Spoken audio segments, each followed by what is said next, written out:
Good morning and welcome back to my course. Today we are going to discuss our module 6, Tragedy and Comic Absurdity in Novel. We are going to understand tragedy and comic absurdity in novel in the context of our discussion of Gustave Flaubert's Madame Bovary. So, we need to understand Flaubert's context that gave birth to, that produced this seminal text, a work that was understood as quite ahead of its time, which has received historically different kinds of reactions, both negative and positive. So, it has undergone a lot of criticism. It has undergone legal trials for the Parnasist depiction of the female protagonist Emma Bovary, but then it was also understood as a great, a classical work which set its own standard, which set its own benchmark. So, let us start with what Flaubert says about the writings in the modern times. I quote Flaubert, he says, "Do not speak to me about modern times with respect to the grandiose. With respect to the grandiose, there is not enough there to satisfy the imagination of the feuilletonist of the lowest order." So, when we talk of a feuilletonist, we are thinking of a newspaper that has on its side some gossip stories. He is talking about a plot that emerges from feuilleton or the gossip stories, something that is viewed as part of little tradition when we are standardizing literature in terms of traditional benchmark, and we are trying to look at literature in terms of little tradition and great tradition. Of course, feuilleton, when we talk of feuilleton, we are talking of little tradition, of pulp fiction, of gossip stories, which is physically and metaphorically part of the margins vis-a-vis the facts, the facts that we read in newspaper. Now, Mikhail Bakhtin, we have already spoken of Mikhail Bakhtin in our discussion of epic and novel. Mikhail Bakhtin says that every discourse places itself through a negotiation following an array of social struggle. So, this can be translated into Flaubert's matrix, from where he writes Madame Bovary. Like I said, we need to understand the larger historical context, the larger undercurrents that gave birth to a remarkable work such as Madame Bovary. Madame Bovary's period is marked by revolutions and counter-revolutions that shape its chronotope. When we talk of chronotope, this is also a term we have discussed before in the context of discussing genres, discussing epic and novel. We have talked about chronotope. We have discussed chronotope when talking about Don Quixote, Cervantes's Don Quixote. So, chronotope is basically the intersection of time and space and a reality that emerges out of this intersection, this specific intersection, a history of turbulence in France, and then fomenting insurgencies through romantic movement, as well as the art for art movement and the beginnings of realist movement, are some of the happenings of early 19th century, soon after the French Revolution, which influenced Flaubert's writing, Flaubert's thoughts, and his way of looking at human crisis, human existence, the question of class, as well as the question of personal relationships and romance. Flaubert departs from the 19th century authors that had cut off from the means of production. So, he is writing Madame Bovary at a time when the thriving tradition is, drawing on, thriving tradition, literary tradition, greatly draws on romantic movement. Romanticism is the prevailing tradition that informs writings at that time. He's falling back. On the other hand, we see Flaubert is falling back on the notion of labor for writing. His true obsession was with style and with form, with the stylistic features of writing, in which he continually tried to seek some sort of perfection. And we understand that as we see Gustave Flaubert recasting and reading aloud his drafts to himself. So Flaubert also draws on the Marxist claim that the economic paradigm has its own dynamics of operating. As we know, Marx posits that matter has its own dynamicity, and it is at the center. The category of matter is at the center, which around which other categories, such as the philosophical, the political, the cultural sense of understanding revolves. So matter, in other words, is the pivot around which other factors move, or which influences other factors. It is at the heart of all the discourses, right? So Flaubert is influenced by this Marxian claim that the economic paradigm has its dynamics of operating, and the social configuration as well as cultural and political expressions are in many ways incumbent on mode of production, and that mode of production is the central category. So if we look at the female protagonist, rather the protagonist of Flaubert's novel Madame Bovary, the namesake, we see Emma Bovary, the title of the novel being her namesake. We would note that her life oscillates between the bourgeois peasant's life and the aristocrat's life, and through such oscillation, through such moving between different class realities, different social realities, Madame Bovary is trying to substantiate her identity at a convenient space between two very discrete cosmos, two very discrete ways of living, and the kind of lack of smooth transition between these two class realities, two different worldviews, frustrates her goals. We will also see that her the frustration that builds within her when she, belonging to the bourgeois class, wants to become part of aristocracy but cannot.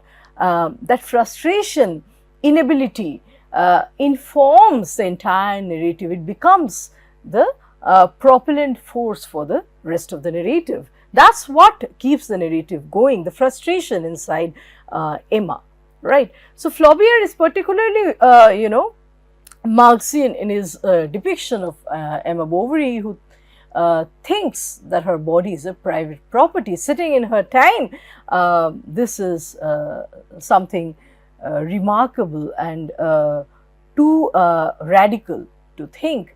A woman considering her body as a property and experimenting with that body, becoming profligate with that body,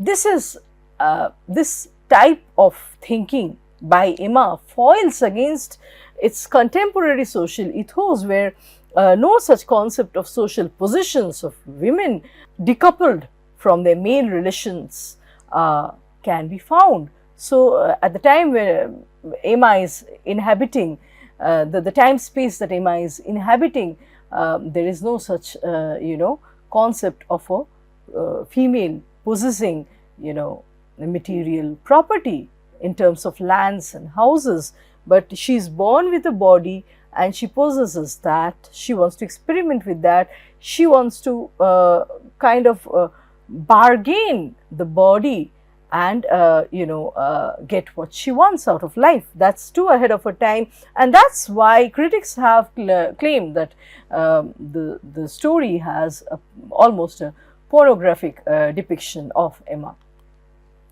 So, post French Revolution, the bourgeoisie, we need to understand the background of this remarkable work by Flaubert, where we see that post French Revolution, the bourgeoisie gained many civil and political rights, which allowed them to grow economically through commerce, and the bourgeoisie was characterized as wealthy and materialistic. In fact, we see that Flaubert himself is part of the bourgeoisie tradition. He is born within this fold, but he had a great dislike for the bourgeoisie, although he himself, like I said, was part of the educated and the elite. He saw them as conservative, as unsophisticated. We could associate a word such as Philistine that would go hand in hand with the kind of bourgeoisie that Flaubert wants to depict in this novel, and the traits that he wants to stay away from, something that we find in his personal letters, and his other personal writings. The crisis of the bourgeoisie, the limitations of the bourgeoisie, is something that keeps coming back in Madame Bovary. Now, when talking about Madame Bovary, we need to theorize this novel in terms of a term coined by Georg Hegel. It's a term zeitgeist. Zeitgeist meaning the world spirit, right? It refers to an idealistic pattern that influences our ethical, political, philosophical and cultural understandings. All these different categories are influenced by and speaks to the spirit of the age. Basically, zeitgeist is the spirit of the age.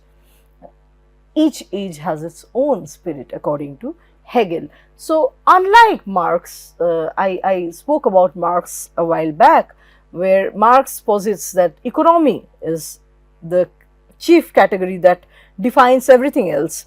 Hegel would go on to say that the world spirit is at the heart of all kinds of discourses, and it influences cultural, social, philosophical expressions, thinking, and so forth. So, since Flaubert's contemporary reality dwells on the fervor of romantic movement, a kind of sentimentality that the society enjoyed at that time, sentimentality as reflected through the novels, artworks, characters, we can see that his novel appears as a critic of such and such a dominant tradition, romantic tradition, and it defies thereby the mandates of the spirit of his contemporary times, the spirit of the age, the Geist in Hegelian terms. So, Geist supposes that any idea, a creative person's idea, is linked to the contemporary reality. Quite in contrast, we see that Flaubert is talking about his, creating a character which cannot be found in his contemporary time, in his contemporary society, which is why he is all the more criticized. His work is all the more misunderstood. So, it is definitely a work ahead of its time, having a caustic, a very sharp impact on the sentimentality of romanticism, and is appreciated only at the dawn of realism, the movement that follows romanticism. Flaubert is often considered as a preeminent representative of the realist tradition in literature. So, literary realism was a 19th century movement that saw its origins in France with the painter Gustave Courbet. Realism spread to literature and Flaubert became a prominent leader in the movement. So Courbet, like we see, is a painter, a realist painter, and Flaubert has his thoughts translated in the form of writings. Realism is a literary movement that focuses on depicting the mundane everyday life of common people in terms of all the minute details. So it focuses on on verisimilitude, on a loyalty to transcribing the reality outside onto or into the artwork. And realism was, in a way, a rejection of its preceding tradition, a rejection of romanticism, and romanticism, like we know, thrived during the 19th century, and it was eventually replaced by realism, the realist movement.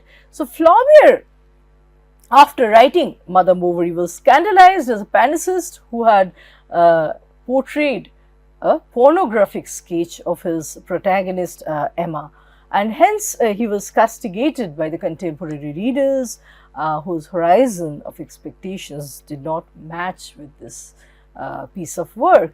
Now we have to just come back a little bit. We have already spoken about horizon of expectations, but just hearkening back, horizon of expectations is a term devised by critic Hans Robert Jauss, and Jauss describes this term as a context, right? A context that shapes our expectation. What an audience, what a reader is going to expect out of art within a given generation is once again shaped by the spirit of that age within which the work is produced. So the readers try to appreciate and analyze a work within the given context, within the given and how this work is going to interact with the reader's mind is defined by the horizon of expectations, the context within which a given generation of readers understand a work, right? So for a text to survive in a given society, the relationship of author with readers should be conditioned by horizon of expectations. If the horizon of expectation and the writing kind of resonate, if they resonate, the work becomes a hit, the work becomes widely accepted by the audience. If the expectation during that period of time does not match with a creative work, the work remains dormant, or the work is not remembered, and it certainly does not, it struggles to become part of the canon. So if a given audience at a given period and a given space does not accept a work so much, it cannot, for example, be canonized.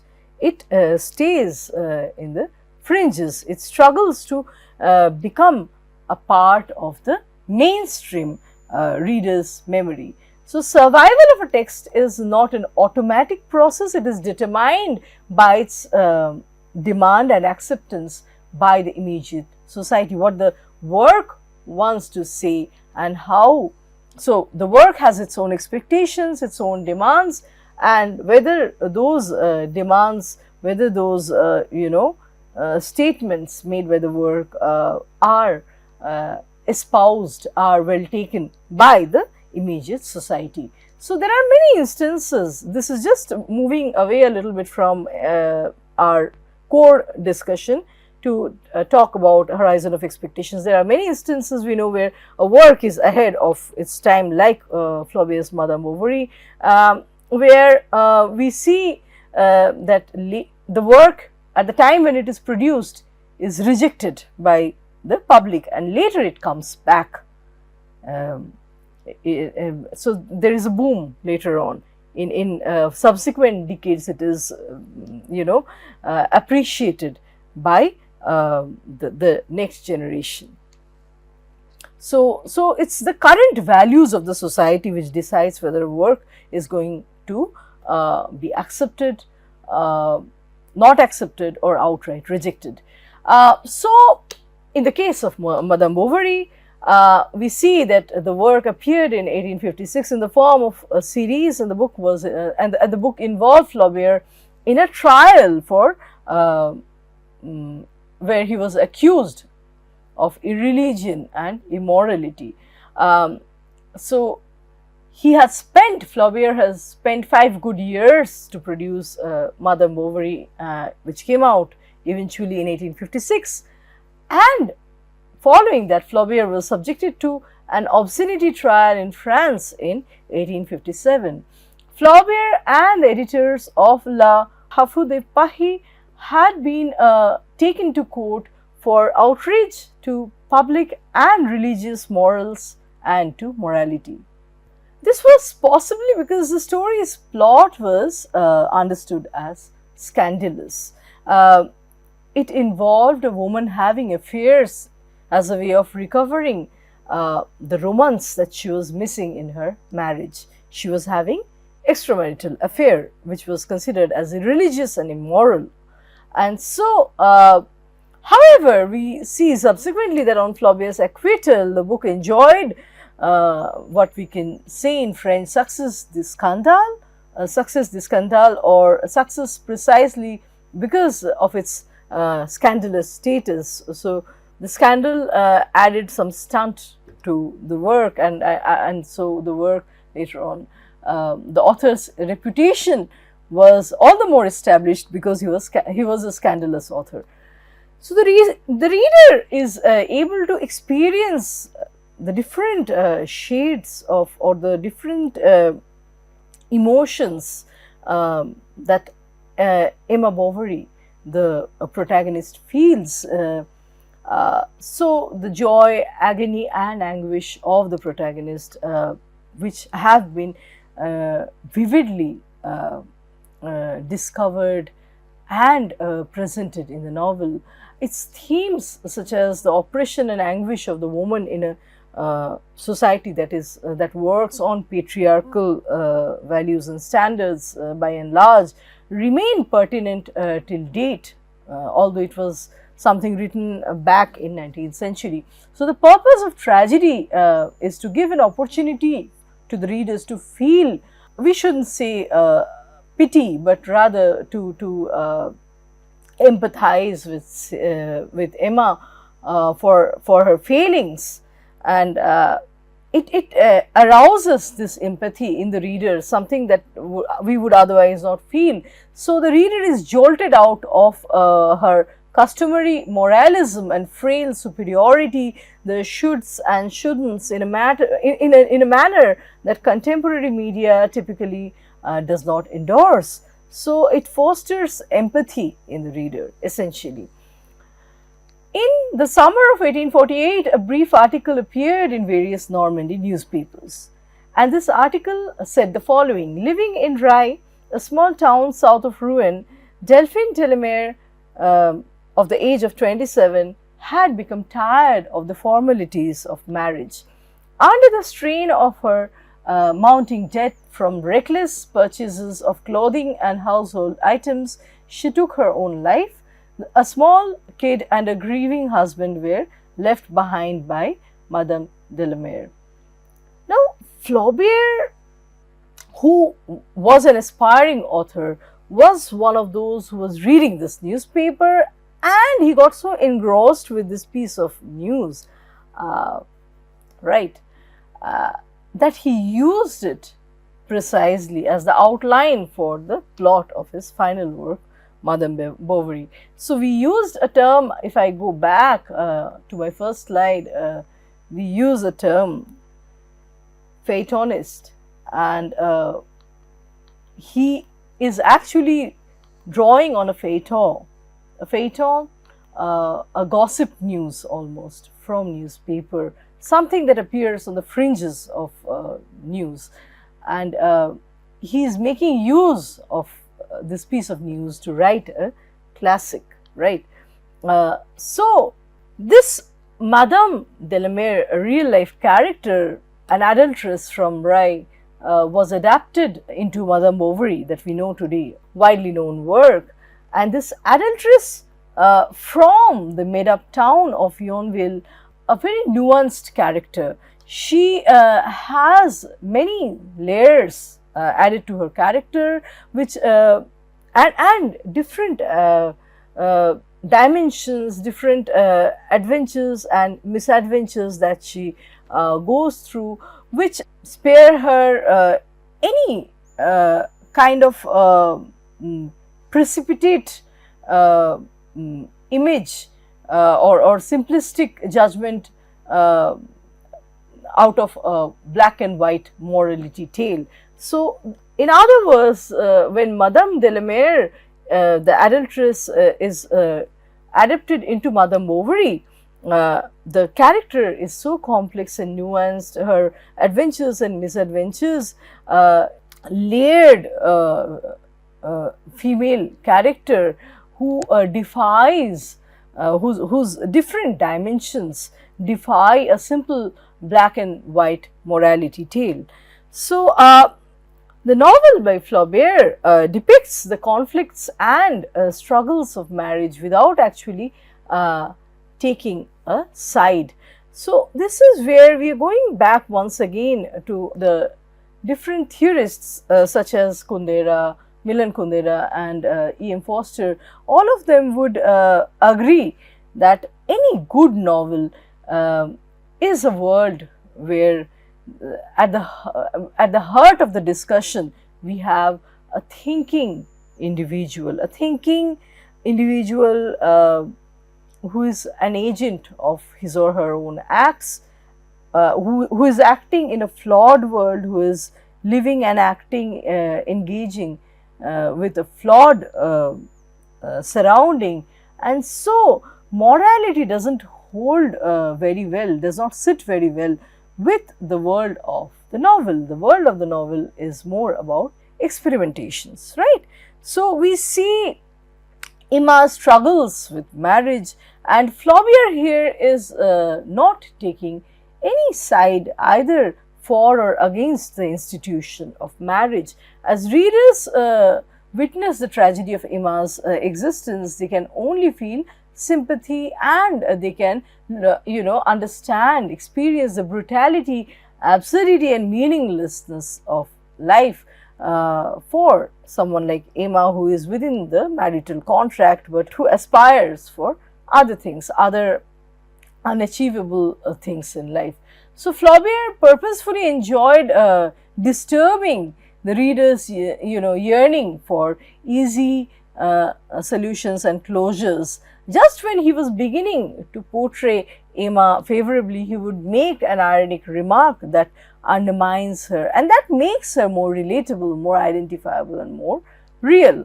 Flaubert's novel ends with pity and fear and understanding of ourselves and others as limited beings operating within a flawed world which is besides the ideal values. The ideal values do not really transcribe onto the way our society, our systems work. So, the consequences of human actions are severe and catastrophic, and the socially set moral standards of a community are generally ruthless and vengeful. They are always retaliating. They are coming back they're coming back on a person's to judge a person for her transgressions, transgressive acts. These themes are all present in the novel. So, tragedy inspires us to abandon ordinary life's simplified judgmental perspective regarding failure, fiasco and defeat, rendering us generous towards the foolishness and errors that are ingrained in our own nature. So, like I said, human nature has its own ridiculous dimensions. We can be ludicrous, we can take absurd decisions in life, and that's how human life as well as the society at large works. it's not a life straight out of the book. When Emma's life is precisely the gap between the ideal romance read in the book and how such romance works in real life. Whenever she tried to imitate the heroines that she read in her book, it was a fiasco. It was a complete laughable failure, right? So, Madame Bovary is hailed as one of the first classics by Henry James, and he says that Flaubert's immaculate account of human bondage that is revealed through his masterful depiction of the tragedy can be well understood through the Norman bourgeois woman Emma Bovary. So, the detail of the events leading up to the ultimate tragic catharsis of Emma Bovary are amassed in the book, stands as one of the great milestones in the development of the modern novel. So, Flaubert makes it abundantly clear that Emma Bovary's disastrous affairs, series of affairs with different extramarital affairs with different males, began as a result of the books that she was reading, a number of mediocre romance novels from where she draws her inspirations. She starts emulating the romance heroines, and which is why she became unfairly dissatisfied with the institution of marriage and ultimately began to feel the same way, treat her marital bond with Charles Bovary with some sort of disdain. She was frustrated to be yoked with a man like Charles Bovary, who was very mundane, very unromantic and unimaginative kind of a prosaic kind of a personality. So, according to Flaubert, Emma read mediocre romance novels from a very early age, which left her unprepared for the realities of marriage, because they painted some unrealistically rosy picture about love. The title of the novel itself is the kernel, the seed of tragic comedy is present in the title of the novel itself. It justifies the tragicomic ends. We don't have the first name of the female protagonist in the title. We call her in a way that is socially and morally understood as correct. We don't call her Emma Bovary. The novel is not called Emma Bovary, but Madame Bovary. So, Madame is in the French tradition referred to the married woman.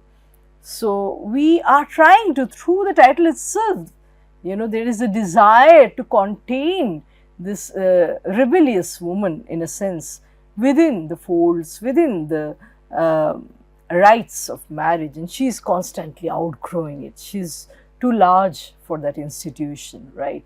So, the title is something that she never wants to become, and she can never become, right? She is married to an average medical representative and seeking an ostentatious life, a flamboyant life, which is not suitable to her immediate social economic reality. And so, the entire plot is shaped around Emma's struggle with her identity as Madame Bovary, the Madame, the wife, the counterpart of Monsieur Bovary, which she has become. In the course of the novel, we see that she has become anything but Madame Bovary. She has failed completely to fit into that image of Madame Bovary. So, this is, we see the kernel of absurdity, tragic comedy, the failure of marriage lies in that title itself. So, marriage is trying to contain her identity, and she is constantly outgrowing its expectations, its anticipations. Flaubert was a bourgeois,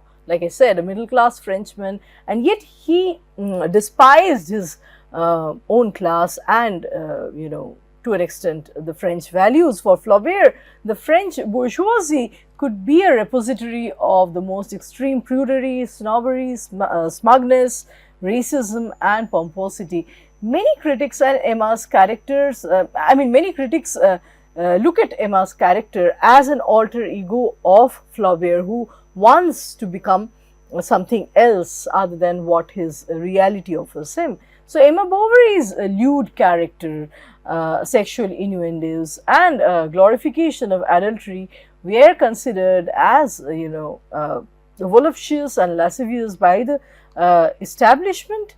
And in the novel, Flaubert transforms the sordid materials of pulp fiction, the adultery, suicide happening in consequence to adultery, into a poetic masterpiece, and so the entire story, set in 19th century France, turns a ready material of pulp fiction into a classic through the art of writing, through the stylistic markers and Flaubert's constant struggle with the writing. So, Emma dies in the end because she has attempted to make her life into a novel. She reads too many novels, she wants to become one of those heroines in the novel, and it is the absurdity and impossibility of this quest that echoes at the heart of the novel. The novelist mocks this heroine that he has created. So everyone generally, artists try to prop up their and support their protagonist. Here, the author is mocking his protagonist, his alter ego, and thereby he's in a way mocking himself. Flaubert memorably said that he had drawn Emma Bovary from life and after himself. To quote Flaubert, "I have dissected myself to the quick." So, Emma's drama is the gap between illusion and reality, the distance between desire and its fulfillment. So, on 2 occasions, she is persuaded that adultery can give her the splendid life that her imagination strains toward, and both the times we see both the affairs leave her bitterly disappointed. So, the female protagonist's tragedy can also be read as lying at the crossroads of a class and gender positions. Rather than a tragedy, Madame Bovary can be seen as a case of tragicomedy and incongruity, farcicality. Her marriage is a farce, so are her, extramarital affairs. No meaning holds for too long. Anything that tries to get a form, conceive a form, dissolves after a while, dissipates after a while, right? So, while a male protagonist's persuasion and failure of upward mobility would have bargained him a sorry image. Think of a Monsieur Bovary. Think of a novel written with the title of Monsieur Bovary, where a man is similarly trying to do a class jump. He's, aspiring social upward mobility, but he's unable to, attain that kind of bargain. It would have, earned him a sorry image. The readers would feel sorry for him, for his misadventures, for his advances, or his, persuasions. The fact that we see that traditionally the concept of class, the category of class, is typically reserved for and represent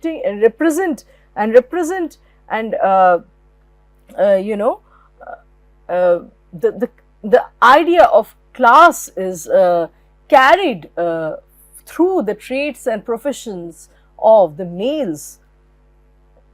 Classes are represented essentially by the males. So, a woman, a bourgeois middle class, woman, intercepting this category of class, attempting at a class jump and a resultant failure, is not only, unusual, but it is absurd and it is comic in a very ruthless, in a very cruel way. A woman is not even supposed to associate herself with a class. Class is a class which is defined through socioeconomic, professional markers, which all of which are, imposition of men, traditionally speaking. So, a woman does not work, she does not possess lands and homes, so she cannot represent a class. She is a partner of a man who represents a class. So Emma trying to do this class jump is extremely unconventional, too ahead of her time, and she earns some kind of laughter. She evokes laughter to herself, which is, too ruthless to handle, too cruel to handle. I would like to stop today's discussion at this point, and we will meet again for another round of discussion in our next lecture. Thank you.